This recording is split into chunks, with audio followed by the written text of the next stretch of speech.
হ্যাঁ গো, বিয়ের পর প্রথম শ্বশুরবাড়ি যাচ্ছ, কিন্তু মিষ্টি মিঠাই কিছুই তো নিলে না। খালি হাতে শ্বশুরবাড়ি গেলে লোকে কি বলবে? আরে খালি হাতে যাচ্ছি কোথায়? দেখছো না, এক ব্যাগ কচুর শাক নিয়েছি। এটাই তো প্রকৃত খাবার। কি যা তা বলছো তুমি? এই কচুর শাক আমি বাবার বাড়ি নিয়ে যেতে পারবো না। তোমাকে নিয়ে যেতে বলেছে? আর একটা কথা শোনো, মিষ্টি মিঠাই খেলে রোগ ব্যাধি হয়। মিষ্টি মিঠাই থেকে যত দূরে থাকো ততই ভালো, ঠিক আছে? আহারে, কত স্বাস্থ্য সচেতন! নিজে যখন খাওয়া দাওয়া করো তখন তো সচেতন হতে পারো। বাড়ি গিয়ে মাকে বলবো তোমাকে যেন শুধু কচুর শাক রান্না করে খেতে দেয়। বিয়ের পর প্রথমবার শ্বশুরবাড়ি যাওয়ার পর শাশুড়ি যদি কচুর শাক খেতে দেয় তাহলে দেবে।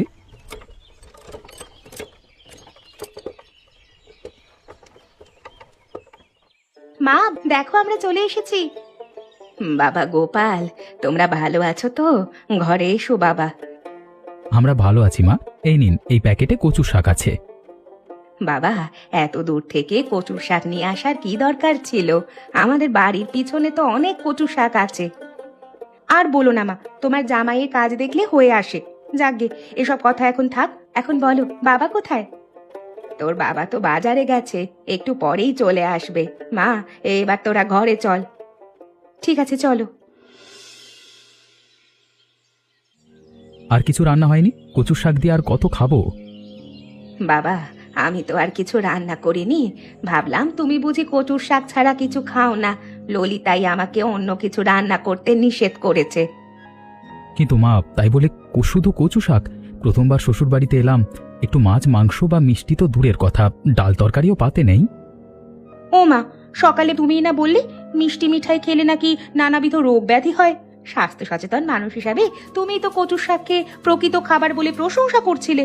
এখন আবার অন্য পদের খোঁজ করছো কেন? ললিতা একদম ঠিক বলেছে বাবা। তুমি তো অতি বুদ্ধিমান জামাই। মিষ্টি খেলে ডায়াবেটিস হয়, চর্বি খেলে প্রেসার বাড়ে, কচু শাক হলো মহা ঔষধ। তা শরীরে রক্ত বাড়ে, কোনো রোগ ব্যাধি ঘেঁচতে পারে না। নাও বাবা, সংকোচ না করে মন ভরে কচু শাক দিয়ে পেট পুড়ে খাও। উফ, স্বাস্থ্য সচেতন হতে গিয়ে যে নিজের পায়ে নিজেই কুড়ুল মারলাম। কি হলো বাবা, কিছু যে বলছো না? কি আর বলবো, আমার আর কিচ্ছু বলবার নেই বাবা। রতন, আজকে কি মাছ হলো? জামাই এসেছে তাই ভাবছি নদীর তাজা মাছ নিয়ে যাই। সেই ভোর থেকে জাল ফেলছি কিন্তু মাছ একটাও পাইনি। আজকে যে কার মুখ দেখে উঠেছিলাম কে জানে কলা। কালকে থেকে জামাইকে খালি কচুর শাক দিয়ে ভাত দিচ্ছি, তা আজকে যদি মাছ খেতে না দিতে পারি তো কেমন হয় বলো তো? নদীর তাজা মাছই যে খেতে দিতে হবে তার তো কোনো মানে নেই রমেশ দা। তুমি বরং হাট থেকে মাছ কিনে জামাইকে খেতে দিতে পারো তো। হাটে ভালো মাছ পাওয়া যাবে বলে তো মনে হয় না। জামাই আবার খুবই স্বাস্থ্য সচেতন, তাই নদীর ঘাট থেকেই মাছ কিনে খাওয়াবো। মাছ পেলে আমি তোমার বাড়ি গিয়ে দিয়ে আসবো দাদা। ঠিক আছে, মনে করে দিয়ে আসিস। রমেশ, কেমন আছিস রে বাবা? এই তো কাকিমা, ভালো আছি। আজকাল তোমাকে একদম দেখা যায় না। তুমি ঠিক আছো তো? হ্যাঁ রে, আমি একদম ঠিক আছি। আসলে শহর থেকে আমার নাত নিয়ে এসেছে তো, তাই ওকে নিয়েই ব্যস্ত থাকতে হয়। তাই নাকি? তা মালতী দিদির মেয়ে বুঝি? ঠিক বলেছিস, আমার তো ওই একটাই মেয়ে মালতী। মালতীর মেয়ে সুমি কয়েকদিন আগে এসেছে, 1 মাস থাকবে। নাতনি আমার বড় ডাক্তার। তোমার নাতনি ডাক্তার? হ্যাঁ, ডাক্তার। আচ্ছা রমেশ, আমি এখন আসি, নাতনিকে নিয়ে তোদের বাড়ি যাব। ও দিদা, তুমি আবার তেলে ভাজা করতে গেলে কেন? দিদি ভাই, বিকালে চায়ের সাথে তেলে ভাজা না খেলে কি হয়? সে অবশ্য তুমি ঠিক বলেছ, তবে কয়েকদিন হলো গ্রামটা ঠিকমতো ঘুরে দেখা হলো না। কাল সকালে তোকে গ্রাম ঘুরে দেখাবো। আচ্ছা দিদি ভাই, তুই তো ডাক্তার, যতদিন গ্রামে আছিস ততদিন এই গ্রামের অসুস্থ মানুষদের চিকিৎসা করতে পারিস তো। ভালো কথা দিদা, আমি তো প্রস্তুত। একটা কাজ করো, কাল সকাল থেকেই তুমি গ্রামের সবাইকে খবর দিয়ে দাও, যাদের যাদের শারীরিক সমস্যা আছে সবাই যেন এসে দেখা করে। আমি এখনই যাচ্ছি গ্রামের সবাইকে খবর দিতে। তোমাকে এখন যেতে হবে না দিদা, তোমার যে পায়ে ব্যথা, বেশি হাঁটাহাঁটি করলে ব্যথা বাড়বে। ঠিক আছে, আমি তাহলে কাল সকালেই যাব। শ্বশুরবাড়ি আর থাকা যাবে না। আশা থেকে কচুর শাক ছাড়া কিচ্ছু খেতে দিচ্ছে না। আমি যদি সাথে করে কচুর শাক নিয়ে না আসতাম তাহলে এমনটা হতো না। আমারই ভুল। ওই যে একটা মিষ্টির দোকান দেখা যাচ্ছে, যাই পেট ভরে মিষ্টি খেয়ে নিই। নতুন জামাই না? ও জামাই দিকে এসো, ও জামাই যাক, লোকটা যখন ডাকছে তখন নিশ্চয়ই মিষ্টি খেতে দেবে। আমি গ্রামের নতুন জামাই বলে কথা। জামাই বসো বসো বসো, তোমাদের মন খুলে কথা বলি। মনটা খোলো। কি আর গল্প করি বলুন তো? আচ্ছা জামাই, তোমার মতো স্বাস্থ্য সচেতন হই কেমন করে বলো তো? এই সকাল সকাল আমি মিষ্টি না গিলে পারি না। এই কতবার ভেবেছি মিষ্টি কাজ ছেড়ে দেবো, তারপর লোভ সামলাতে পারি না, কি বলবো তো? বুঝেছি, মিষ্টি আর খাওয়া হবে বলে মনে হচ্ছে না। ও নতুন জামাই কিছু বলছো না? ও বলো বলো বলো বলো না। না মানে বলছিলাম কি, মাঝে মাঝে মিষ্টি খেলে কিছু হয় না, আমিও মাঝে মাঝে মিষ্টি খাই। তাই নাকি? কিন্তু তোমার শ্বশুর মশাই সেদিন বললো তুমি নাকি অনেক বেশি স্বাস্থ্য সচেতন। আচ্ছা, অনেক কথা হলো, আমি এবার আসি। হ্যাঁ, আমাকে না খেয়ে মরতে হবে দেখছি। আজকেই বউকে নিয়ে চলে যাবো। ললিতা মা, আমরা যা করছি ঠিক হচ্ছে না। জামাইকে এবার ভালো মন্দ খাওয়ানোর দরকার। রোজ রোজ কচুর শাক দিয়ে খেতে কার ভালো লাগে বল? তোমার জামাইয়ের একটা শিক্ষা হওয়া দরকার মা। যতদিন এই বাড়ি মিষ্টি মিঠাই কিনে নিয়ে আসবে না, ততদিন ওকে কচুর শাক দিয়েই খাওয়ানো হবে। আজকে তোর বাবাকে মাংস নিয়ে আসতে বলবো। এভাবে তো আর চলতে পারে না। ওগো, বাড়ি চলো, এখানে আর আমি থাকবো না। মানুষ শ্বশুর বাড়ি আসে ভালো মন্দ খেতে, আর আমাকে রোজ রোজ কচু শাক খেতে দেয়, ভাল লাগে না। এমন শ্বশুর বাড়ি আমি আর কোনোদিন আসবো না। তোর বাবা, তুমি এইভাবে চলে যেতে পারো না বাবা। কচুর শাক তুমি পছন্দ করো বলেই তোমার জন্য রোজ রান্না করি। আজকেই তোমার বাবাকে মাংস আর মাছ নিয়ে আসতে বলবো। দরকার নেই মাছ আর মাংস কেনার মা। বাজারের মাছ মাংসে আবার অনেক ভেজাল আছে। এই তোমার জন্যই ভালো মন্দ খাওয়া আর হয় না। আর শোনো, তুমি যদি আমার সাথে না যাও, আমি একাই চলে যাব। বাবার বাড়ি আর কবে আসবো ঠিক নাই, আরো কিছুদিন থেকে যাই না। ওগো, তুমি এভাবে রেগে যাচ্ছ কেন? আমি বলে দিলুম, আজকে যদি মাংস ভাত খেতে না দেওয়া হয়, আমি এক মুহূর্তে আর এই বাড়িতে থাকবো না। জামাই রেগে গেছে। রেগে যাক, ওর শিক্ষা না হওয়া অবধি কচুর শাক খাওয়ানো বন্ধ হবে না। কি সুন্দর গ্রাম! এই গ্রাম ছেড়ে তো আমার একদম যেতেই ইচ্ছা করছে না। ভাবছি আর 1 মাস থেকে যাব। কে ছেলেটা? খুবই চেনা চেনা মনে হচ্ছে। ও মা, এ তো দিনেশ। এই দিনেশ, এদিকে এসো। সুমি, তুমি এখানে? এনে তুমি কি করছো?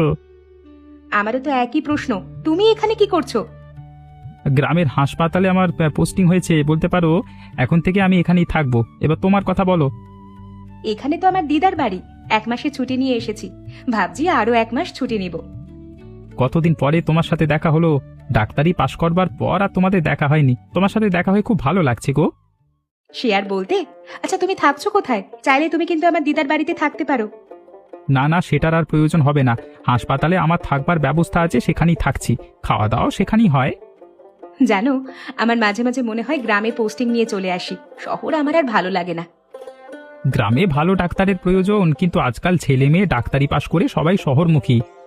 তবে তুমি ব্যতিক্রম, নইলে এই গ্রামে তুমি আসতে না।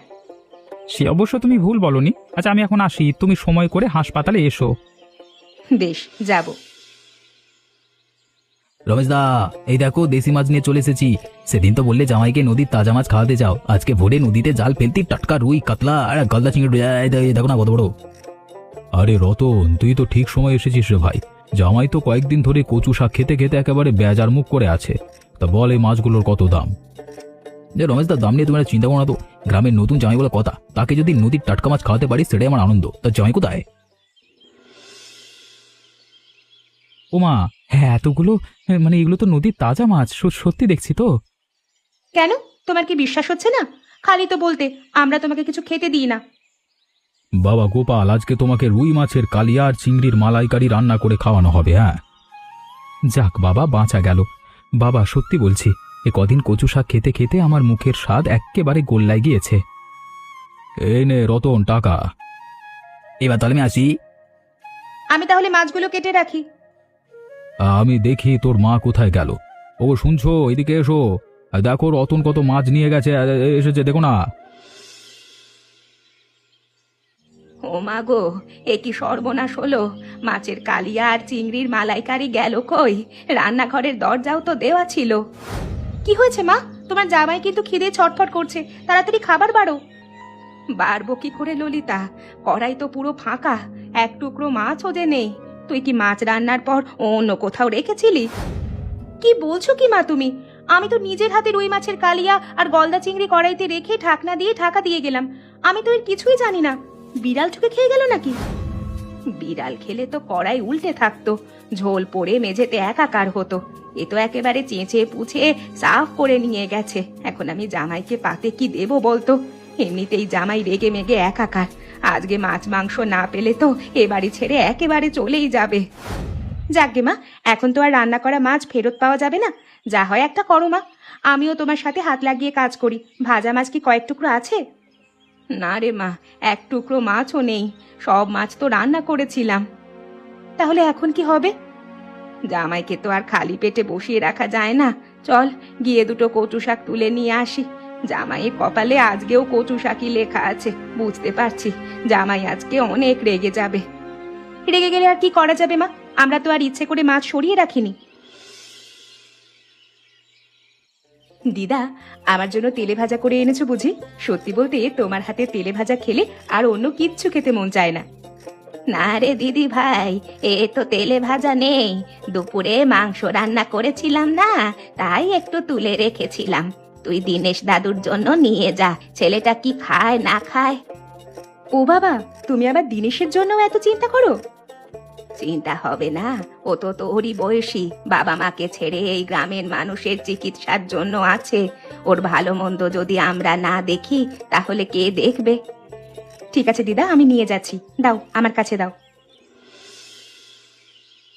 সুমি, তুমি? বিরক্ত করলাম তাই না? এই নাও তোমার জন্য খাসির মাংস, দিদা পাঠিয়েছে। বিরক্ত করবে কেন? তুমি আসাতে বরং খুশি হয়েছি। মাংস এনেছো যখন রাতে জমিয়ে খাওয়া হবে। যাক, ভালো লাগলো। আমি তাহলে তোমার জন্য মাঝে মাঝে খাবার নিয়ে আসতে পারি?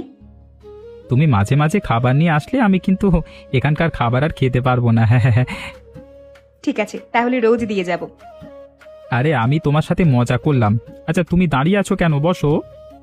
না না, আজকে আমি আসি, পরে আবার দেখা হবে। আগামী রবিবার বিকেলে আমার সাথে দেখা করো, কেমন? বেশ, করব।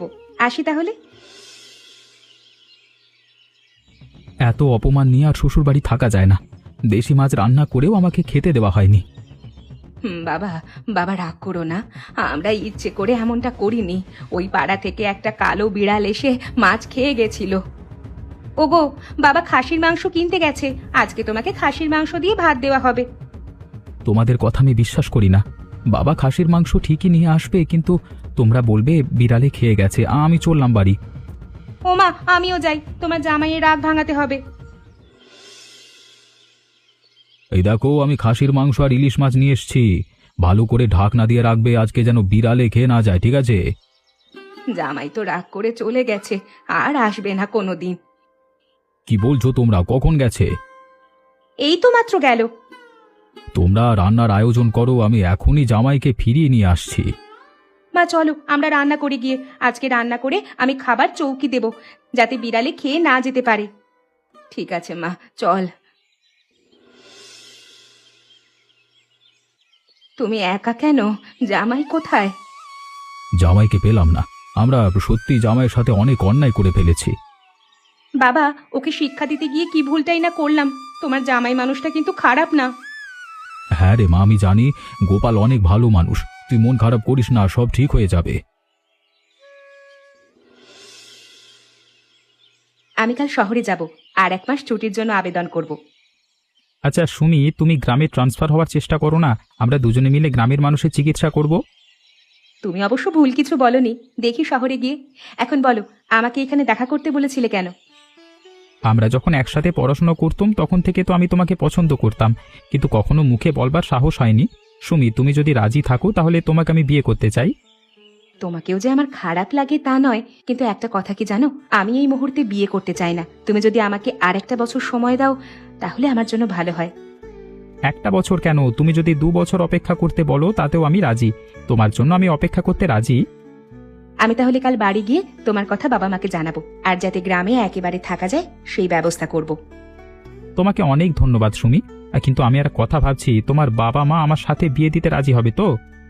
তুমি আমার মা বাবাকে তো চেনো না, ওনারা আমার আর আমার মতামতের বাইরে কিছুই করবে না। যাক, শুনে ভালো লাগলো।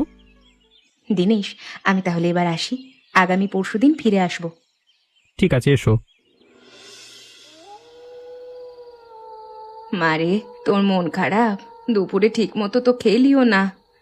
আমার কিছু ভালো লাগছে না মা, সকাল হলে চলে যাব। কখন যে সকাল হবে? সব ওই কালো বিড়ালটার জন্য হয়েছে। ওই পাড়ায় বলে এসেছি বিড়ালটা যেন আর এই পাড়ায় না আসে। ওমা জামাই যে, বাবা তুমি এসেছো, খুবই ভালো হয়েছে। হাতে ওই সব কি বাবা? মা, আমি মিষ্টি মিঠাই মাছ মাংস সব নিয়ে এসেছি। এখন থেকে শ্বশুর বাড়ি আসলেই এগুলো সাথে করে নিয়ে আসবো। এত কিছু নিয়ে আসার কি দরকার ছিল বাবা? বাবা তুমি হাত মুখ ধুয়ে বসো, আমি তোমার জন্য খাবার নিয়ে আসি। এই নাও ইলিশ মাছের মাথা, মন ভরে খাও। ওরে বাবা, এত বড় মাছের মাথা আমি খেতে পারবো না। তুমিও আমার সাথে খাও। আমি এখন খাবো না, তুমি খাও তো। সত্যি তোমার সাথে অনেক অবিচার করা হয়েছে। আসলে আমারই দোষ। মাকে দিয়ে রোজ কচুর শাক আমিই রান্না করাতাম। আমার অনেক দোষ আছে। নতুন জামাই হয়ে শ্বশুর বাড়ি কচু শাক নিয়ে আসা উচিত হয়নি। যাক, যা হওয়ার হয়ে গেছে। ওই সব মনে করে আর কি হবে বলো?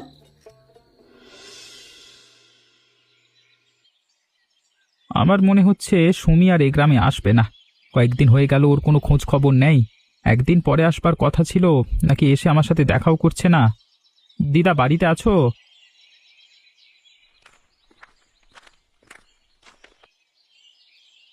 দিনেশ দাদু ভাই যে, ভাই ঘরে এসো, বাইরে দাঁড়িয়ে থেকো না। দিদা, আমি আসলে বসতে আসিনি, আমি এসেছি সুমির খোঁজ নিতে। ও কি এসেছে? ও তো আসেনি। কেন যে দেরি করছে কিছুই বুঝতে পারছি না। পৌঁছে একটা চিঠিও দিল না। তুমি এসেছো, কিন্তু এত দেরি করে কেন? একটা খবর দাওনি? হ্যাঁ রে দিদি ভাই, কোনো খবর দিসনি কেন? আমি দুঃখিত। আসলে পৌঁছে এতটাই ব্যস্ত হয়ে পড়েছিলাম যে আর খবর দিতে পারিনি। ভাবলাম একেবারে গ্রামে গিয়ে সব তোমাদের বলবো। কি বলবে বলো? প্রথমে বলি, তোমার কথা বাবা মাকে বলেছি, তারা তোমার সাথে বিয়ে দিতে রাজি। সত্যি বলছো? আমি অনেক খুশি হয়েছি। আজকে আমি গ্রামের সবাইকে মিষ্টি খাওয়াবো। আর একটা খুশির খবর আছে, আগামী মাস থেকে গ্রামের হাসপাতালে আমার জয়েনিং। নিজের কানে বিশ্বাস করতে পারছি না। এখন আমি যাই, পরে তোমার সাথে কথা হবে। দিদি ভাই, তুই এই গ্রামে থাকবি, আমার যে কি আনন্দ হচ্ছে তোকে বলে বোঝাতে পারবো না।